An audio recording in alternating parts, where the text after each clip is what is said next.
What happened to the democratic promise of 1989, that exhilarating new dawn? That moment when the great civilizations of Central Europe escaped the cold embrace of Soviet communism and came home to the West. On the banks of the Danube, under the bewitching imperial rooftops of Budapest, a new kind of European statehood is being built. It is democratic, but not as we know it, not remotely as Western Europe had hoped for and expected. There's been, for many years now, an ongoing campaign against independent civil society organizations in Hungary. A populist leader is someone who says, I represent the people. And then you use that mandate to go after the people's enemies. And the people's enemies may be a free press, the people's enemies may be a university, the people's enemies may be the courts. If Hungary had had this system that it has now, when it was applying to join the European Union, would it have qualified? No. No, clearly no.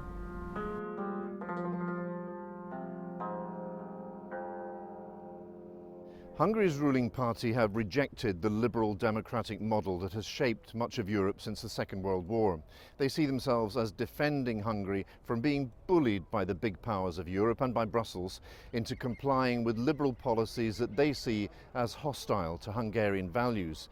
They talk of Hungary as though it's facing a real existential threat and the need to defend the Christian heritage upon which Hungarian identity is based.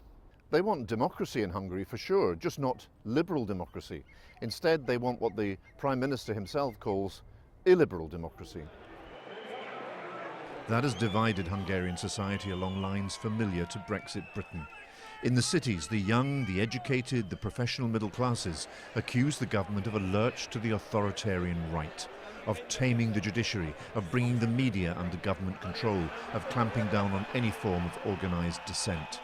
They see it as a betrayal of the democratic promise Hungary embraced in 1989.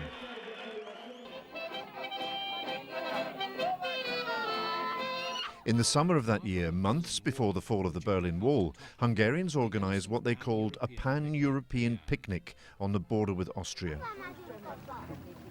Then, suddenly, unexpectedly, they did something unthinkable for 4 decades.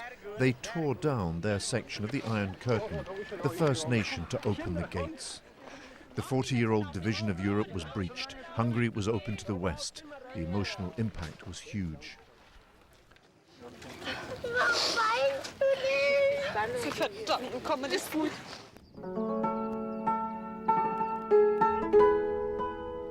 You know, it was for us the fence of our jail. Laszlo Nagy was one of the activists behind the picnic. He joined Viktor Orban in the fight against communism back then and has remained loyal ever since. You must have known that you were risking a jail sentence by doing this. Yes, you know, because when I heard this, I was standing there with my car and I received the information and I was thinking and I knew that there is a law that for being helpful in illegal border crossing, you could get 2 to 5 years jail. What did that moment mean? Was it about embracing Western-style democracy?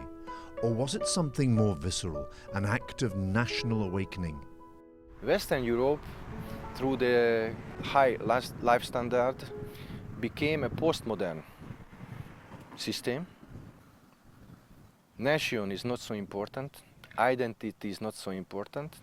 The private freedom is much bigger value than tradition, so on. In our territory, and this is not Hungarian issue, this is an East Central European issue, for us, identity is very important. National identity. National identity, and our culture is very important, which we want to preserve. El akarják venni az országunkat, hogy néhány évtized alatt önként adjuk át másoknak. Más földrészről érkező idegeneknek. Orban's main appeal is not to democracy, but to the idea of the nation. The campaign was dominated by anti-immigrant sentiment, the fear that Hungary is at risk of being overrun. Orban asked for and won an overwhelming mandate to preserve Hungary, its heritage and culture for the Hungarians. In Europe, if we speak about Christianity, we speak not only about the church, we speak about the cultural heritage of Europe, and we would like to represent these values and remain to this cultural heritage. The campaign turned this man, George Soros, Hungarian-born billionaire and philanthropist, into a national hate figure.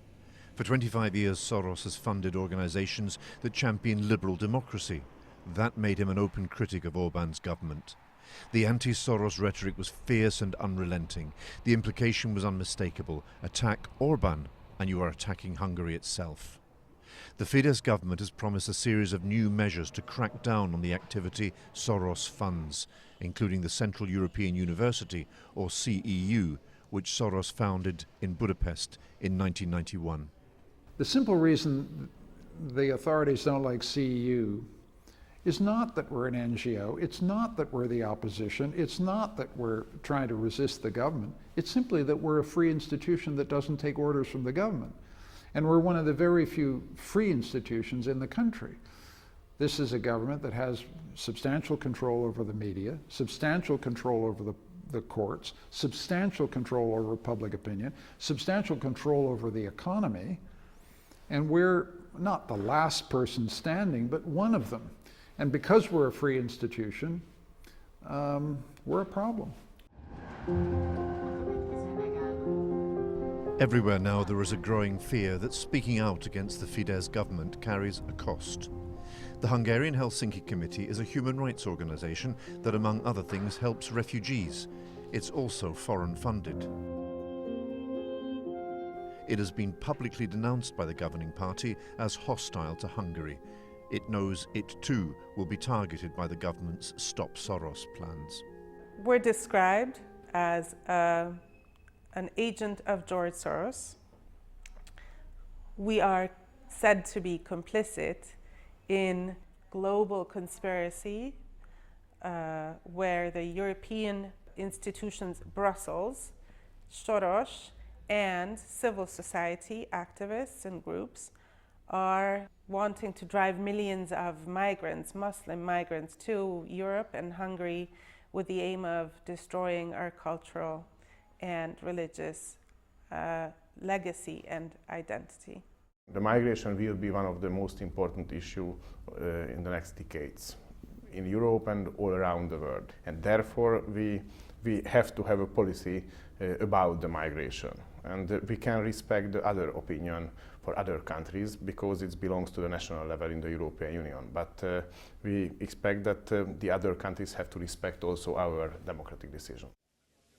It is striking that the most intense anti-migrant sentiment in Europe is in the country that, after the crisis of 2015, has so successfully locked migrants out. Hungary's borders are now so tightly guarded that it's all but impossible to enter the country illegally. Hungary has very few immigrants. It is one of the most ethnically uniform nations in Europe. So how exactly are foreign-funded NGOs helping illegal migration? In Hungary, there are 60,000 NGOs which are operating, existing. And we speak about less than 1% of the NGOs and only 10 or 20 who supports not only the migration but also the illegal migration.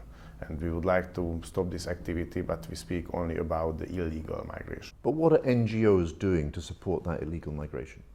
There are lots, so I wouldn't like to say name of NGOs because I wouldn't like to accuse one or other NGOs, but you can find a lot of articles in Hungary which describe this situation. But NGOs are still supporting, in your view, illegal migration in Hungary? Yeah, I think so.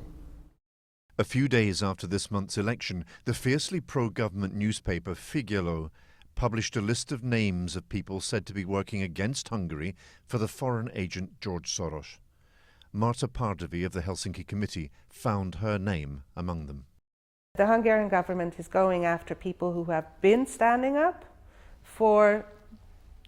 democracy, for their views, for their right to freedom of expression, but also can target anybody else they choose to. And I think it sent a very clear message to a lot of people not to speak up, to become intimidated. You find the same concerns among Hungary's judges. Many are now convinced that the ruling party has created a judiciary that is no longer independent of the government. We spoke to several judges. All expressed concern, but declined to speak publicly. One agreed. Van egy általános félelemmel teli légkör. There is a general climate of fear that they can do anything to us judges. In certain types of cases, maybe one involving a foreign currency loan, or refugees, or referring to a politician from any of the parties, the judge may think he or she is expected to rule in a certain way because of the general climate, which suggests he should rule in a certain way. This pressure definitely exists. Tunde Hando became head of the National Judiciary Office in 2012. Her husband is a founding member of Fidesz and leads the party in the European Parliament. Her appointment is widely perceived to have politicised a previously independent judiciary. So you're saying that the judiciary in Hungary is now largely controlled by a Fidesz party loyalist? Yes, clearly.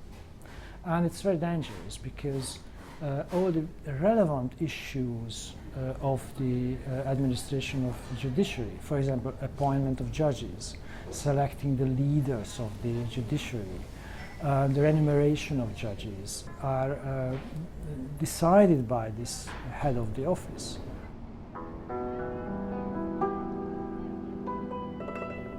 Viktor Orban's electoral success creates a new reality. Hungary is pulling away from the founding ideals of the European project, turning its back on traditional liberal democracy and offering Europe something else, his own avowedly illiberal model. My issue with Viktor Orban and CU's issue with Viktor Orban is not whether he has a mandate, but what democracy is. The question will have to be asked, if you have a European member state that doesn't subscribe to core European values, what do you do?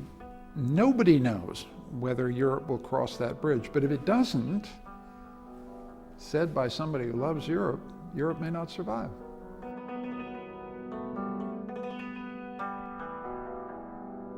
I agree 100% with Viktor Orban that the European Union could work much better if strong nations would be the members. If the reform is not coming, I am telling you, the European Union will fall apart. And that would be a very bad thing, because as I said, European Union, the idea, was the best political idea in the history of Europe, but we are not carrying out this project well. Viktor Orban has won a third consecutive term. His retreat from the open society values on which the European Union has been built is, for his critics, a retreat from democracy itself. That retreat has been endorsed by the people at the ballot box is the paradox at the heart of European populism.